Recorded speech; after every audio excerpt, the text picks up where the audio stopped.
Hey guys, welcome back to Voymonk video voiceover.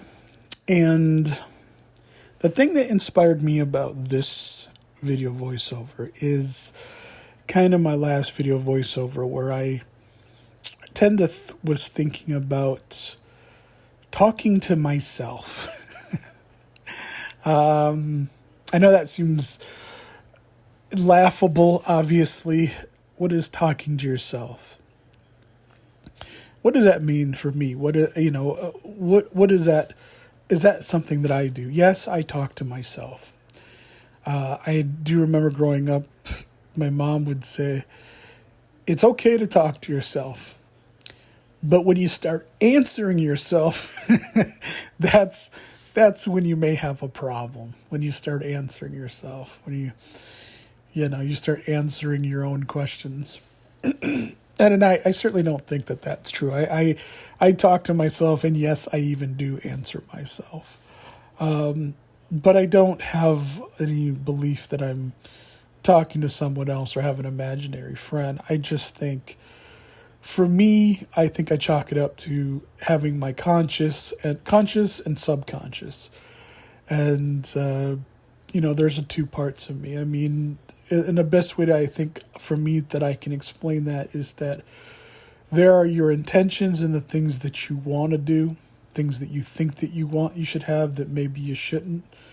But then there's who you actually are. There's the other part of yourself, which I think is just as much a part of who you are, or myself, or who I've been. And I'm talking about myself again, like I said, because I'm not giving advice or giving any social commentary in terms of what others should do either. I'm saying that for me, there are two parts of me. There's my conscious, and there's my subconscious, and they're not really the same thing.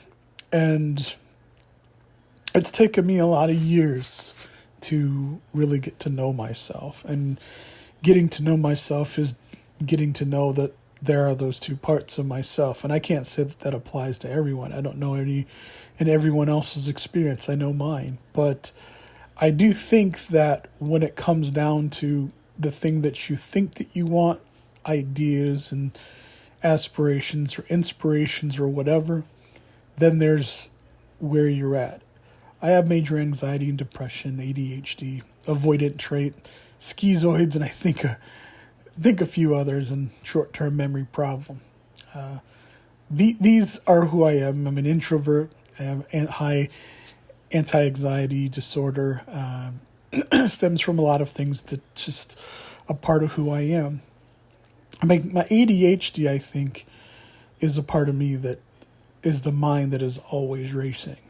And as far as being an introvert, I think that has a lot more to do tied with my depression, the fact that no matter who I was or who I thought I was or whoever I would make up in my mind that I was, that I always never felt good enough. And the reality of who I always was and would be, I always felt rejected, and therefore I kind of had a rejection of myself. And so that is my experience. As far as my major anxiety, I think it's more than just, I mean, it's clinically diagnosed.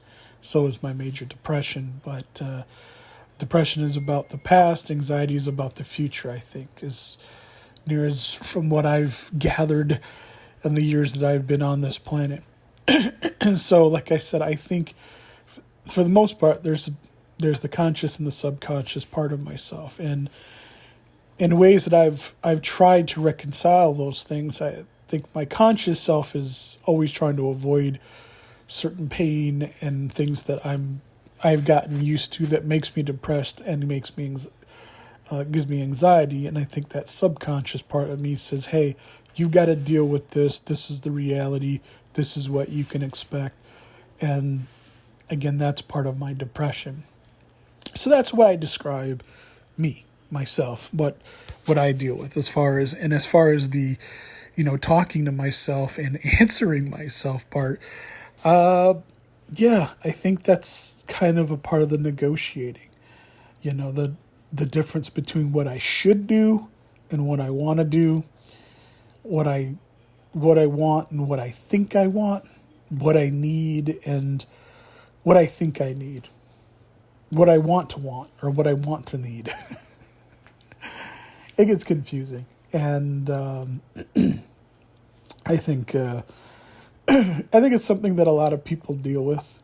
I can say that in the years that I've been breathing now, thing I'm kind of happy with myself is that there's certain things that I have really come to appreciate and learn about myself. And obviously there's a certain, I say, conceitedness and I won't say ego, but there's certainly something selfish to a degree about what I'm talking about because I'm really introverted and into myself, and that could be as much of a flaw or a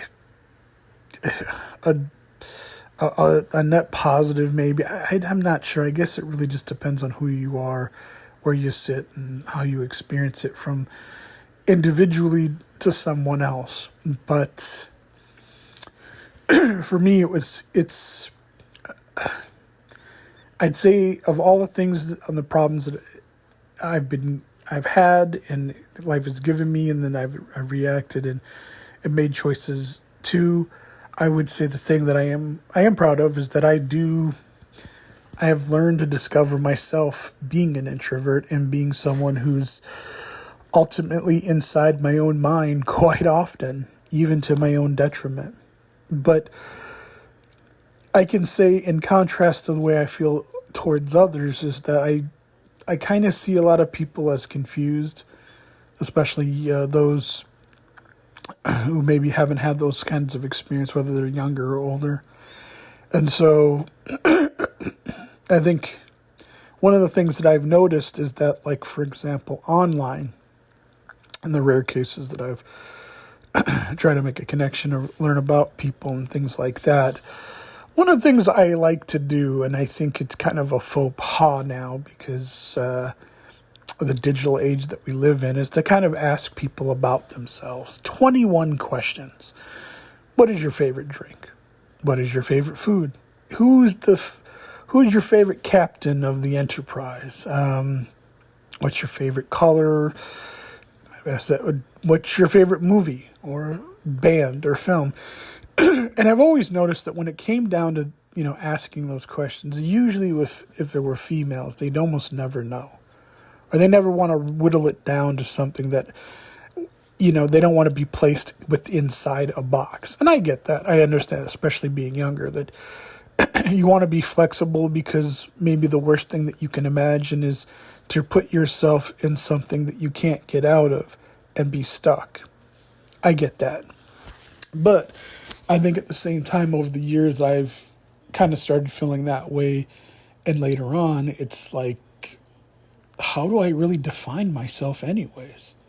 I don't necessarily want to be put inside of a box, but, I don't always want to wonder if the ground I'm standing on, whether it be in my mind or in reality, is solid. If it isn't, or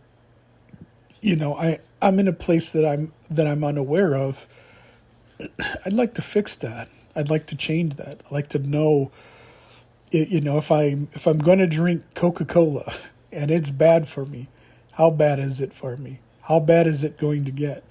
And what is that choice going to ultimately lead to? And how am I going to realize it? Whether it's a slow crawl or it's something like a rocket I'm speeding towards. Understanding what's behind my favorite artist or band or group or color or my favorite flag or just any of those things, or just a few of those things. The knowledge that I have about most and everything is very, very little. But when it comes to myself, I would not like to say the same thing. And so when it comes to asking other people and making other friends, I always kind of, in some way, got to that point, or got to that place where I would, if I had the opportunity to ask or learn about others, or even if it wasn't me, that I could observe and watch other people. I like interviews. I like bios. I like learning about other individuals through their life experiences and choices, typically through an unfiltered lens, through a this is my life for better or worse, and these are the choices I've made and maybe the reasons why. I can say that, just like I've mentioned before about what is love and making that investment into other people, I think that it's when it's yourself or the parts of yourself. I think if you're as far removed or far away from that as you possibly can be, I think when it comes to love and other persons and other people and relationships, I think it's almost next to impossible, because I don't know that a person ever really can know what they want. And I'm speaking for myself again. I have, known people that had been together because they felt there was an obligation, that one was grateful to the other for whatever reason, and that was something that would sustain a relationship or love or whatever. When the truth of the matter is that while part of them may have wanted to do one thing, the other part of them really didn't, and despite their best efforts, sometimes the other part would win. I guess the best way that I can explain it is when you find yourself doing something for all the wrong reasons, and usually those reasons are for someone else and not for yourself. And some people would simply just call that service or a job or work. And I think that's true, but I think in terms of life and finding it fulfilling in your everyday, I think it's a bit more complicated than that. Because if you find yourself in a situation that you really don't want to do, then I think if you haven't explored the real reasons for wanting to do it, at least for myself, again speaking for myself, I haven't found a reason to continue doing it. And if I have done it, I usually did it very poorly or very badly. I can't tell you the number of opportunities that I feel that I've wasted or I've looked at and I've lost because as much as I thought that I wanted something and I felt that I needed something maybe sometimes and tried to make it happen, it just wouldn't. It won't. It don't. And then ultimately I'm left with where I kind of started, which is primarily alone. And talking to myself, which I think is ultimately the bigger part of what I'm saying. And so, yeah, I think it's important to know yourself. And I think the better way of being able to do that is to honestly talk to yourself.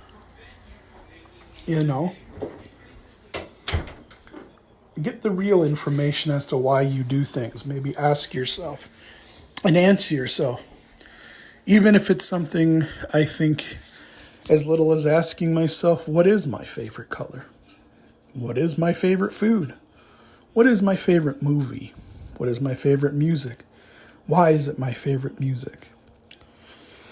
Where am I from? Where do I consider myself from? Where am I now? And where am I going? Those are important questions and distinctions to be made. And I think on the surface, they may seem like they're easy when it's you talking to yourself.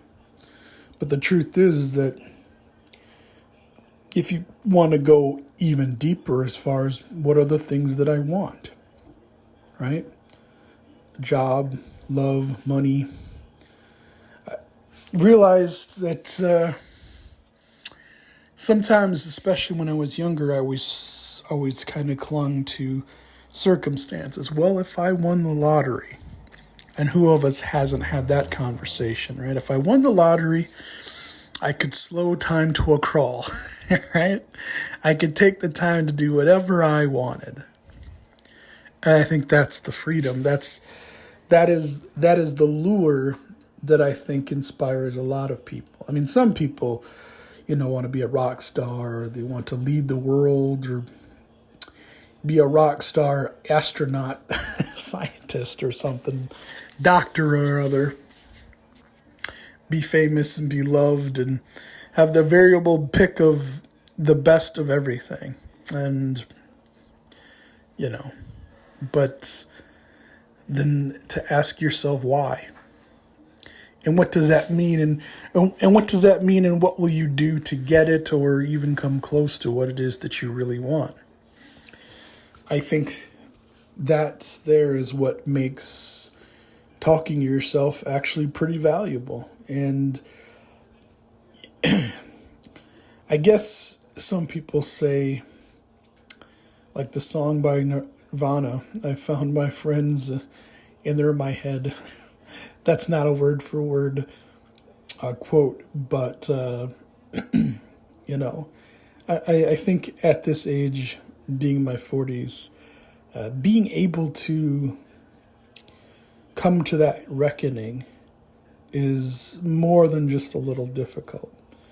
But while I don't know if everybody and anybody else is having that same experience that I've mentioned, I shouldn't say everybody, but I don't know if anybody has or everybody, but I think some people have. I think I see some similarities between the things that I've done, the way I felt, and what I've seen others.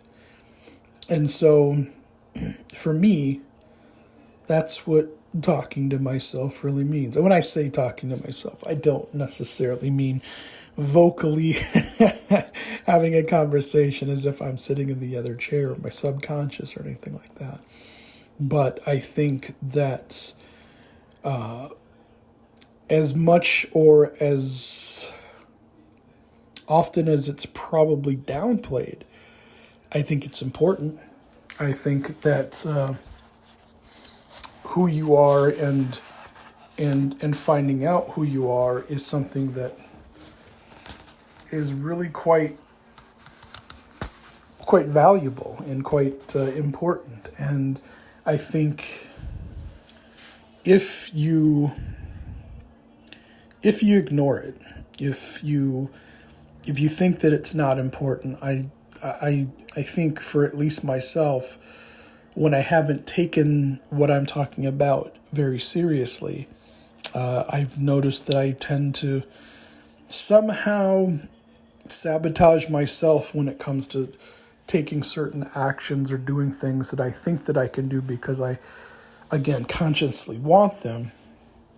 But there's this other part of me that needs something else, and that if I, of course, had ignored it or haven't taken it serious, then there would usually be a price and a consequence to that action and behavior.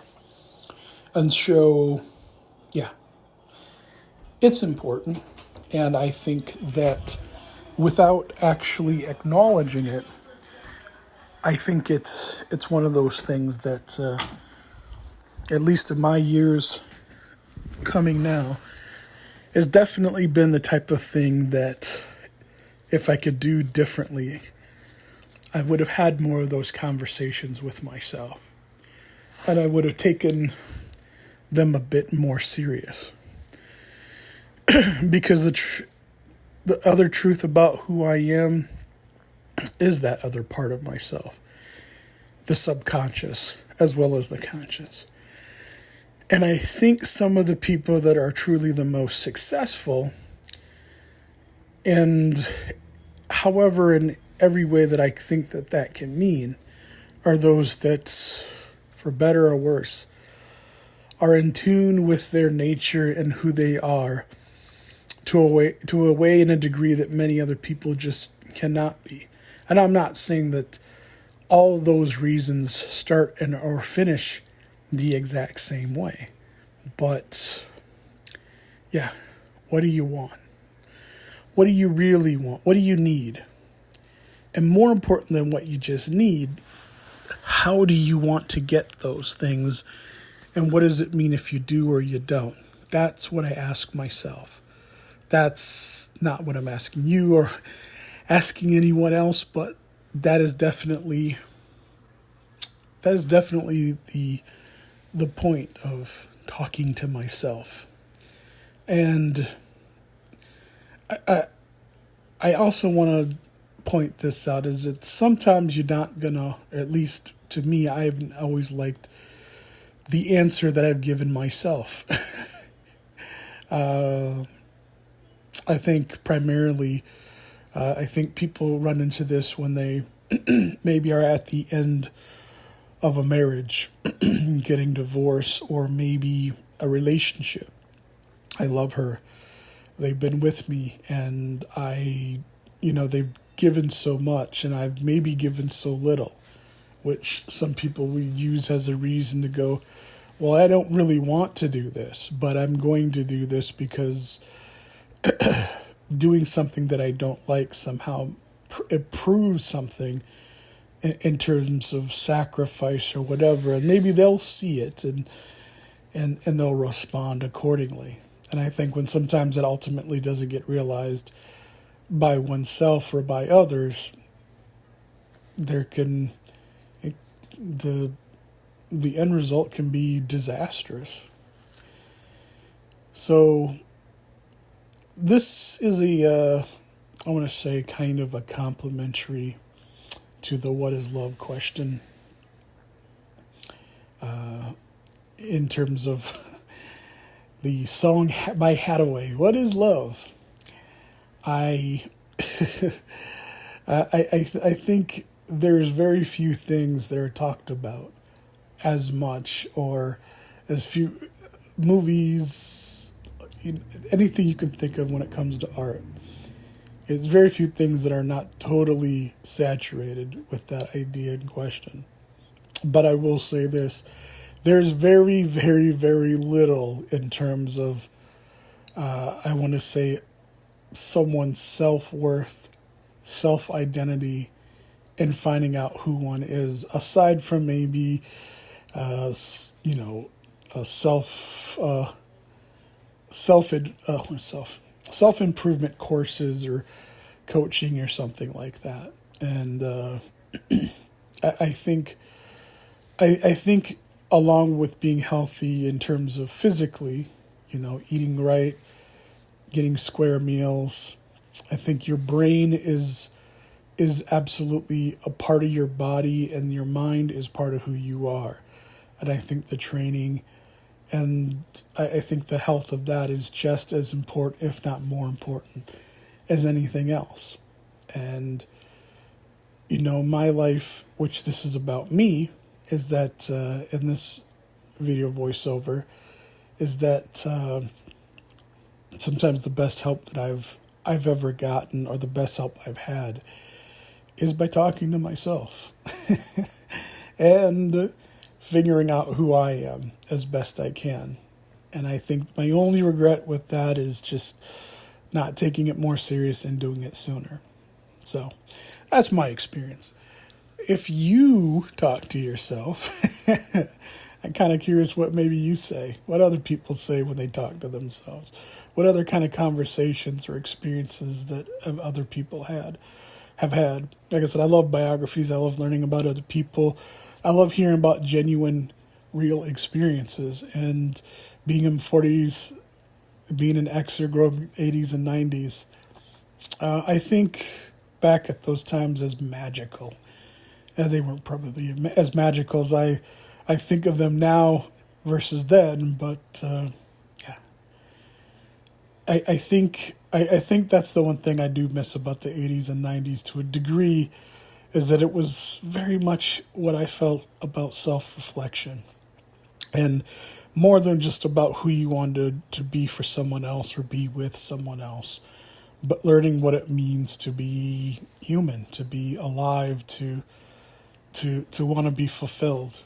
And there's a lot of different avenues and roads for that. Like I said, I'm not that place. This isn't that place. Like I said, I'm not giving anyone its advice.